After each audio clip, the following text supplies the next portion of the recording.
आप एक smart businessman बनिए, क्योंकि अगर आपने कस्टमर प्लान बना लिया है कि जब आपका प्लान तैयार है तो फिर अब बारी आती है उड़ने की। फ्लाइट पकड़ने से पहले आपको ध्यान रखना होगा कि आपका सीट बेल्ट बंधा होना चाहिए।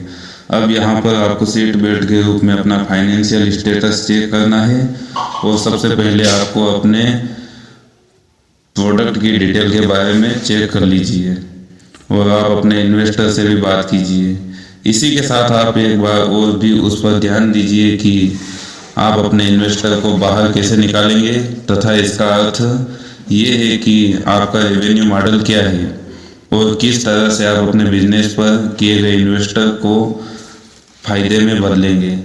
जैसा कि हम सभी जानते हैं कि आज का दौर सोशल मीडिया का दौर है, तो क्या आपको पता है कि किस तरह से आप सोशल मीडिया का सही इस्तेमाल कर सकते हैं? अब अगर आपको इस सोशल मीडिया को मैनेज करना आता है तो फिर आपके लिए फायदे का सौदा साबित होगा। इसलिए आप अपने बिजनेस मॉडल को फेसबुक, ट्विटर, इंस्टाग्राम आदि पर प्रमोट कीजिए। और अगर आप आज के समय में इस तकनीक का सही तरह से फायदा उठाते हैं तो फिर इससे आपके बिजनेस को काफ़ी फायदा होगा। आप अपने प्रोडक्ट को दुनिया के सामने लाने से पहले कई स्ट्रेटजी पर काम करने की शुरुआत कीजिए, क्योंकि यही वो स्ट्रेटजी होगी जिससे आपके बिजनेस को भविष्य में बहुत ज़्यादा फायदा होगा। अब फाइनल राउंड ऑफ वैलिडेशन के महत्व को समझने की कोशिश कीजिए, क्योंकि कई बार देखने को मिलता है कि कस्टमर किसी प्रोडक्ट में काफ़ी इंटरेस्ट दिखाते हैं, लेकिन जब उसे खरीदने का समय आता है तो वो पीछे हट जाते हैं। इसके लिए ज़रूरी है कि आप अपने प्रोडक्ट के फाइनल राउंड ऑफ वैलिडेशन को समझने की कोशिश कीजिए।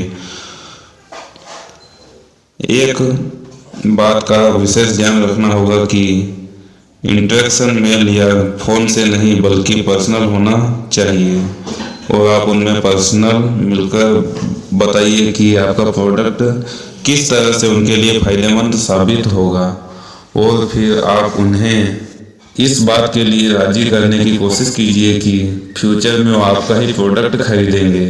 अब प्रोडक्ट की सफलता इस बात पर निर्भर करती है कि आपका अपने कस्टमर के साथ कैसा रिलेशन है, क्योंकि अगर आपका व्यवहार काफ़ी अच्छा है तो फिर आप विश्वास कीजिए कि कुछ हद तक तो आपका काम आसान हो गया है।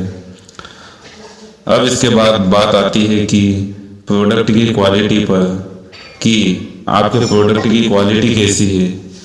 इसलिए बिजनेस में हमेशा ही कहा जाता है कि क्वांटिटी से ज़्यादा ध्यान क्वालिटी पर देना चाहिए।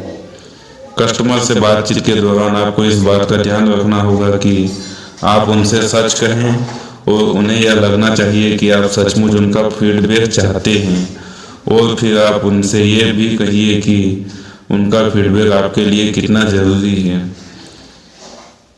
अब बात आती है कि पेमेंट की, तो इसके लिए आप यह कोशिश कीजिए कि आपको कुछ फ्री ऑर्डर मिल जाए, और फिर इसके बाद आपको उनका पेमेंट वेबसाइट बिलिंग की मदद से लेना चाहिए। इस तरह से आप जितना ज़्यादा प्रोफेशनल रहेंगे आपके बिजनेस के लिए उतना ही बेहतर रहेगा, और आज के दौर में बिजनेसमैन प्रोफेशनल तरीके से ही किया जाता है। इसलिए आप एक स्मार्ट बिजनेसमैन बनिए। धन्यवाद।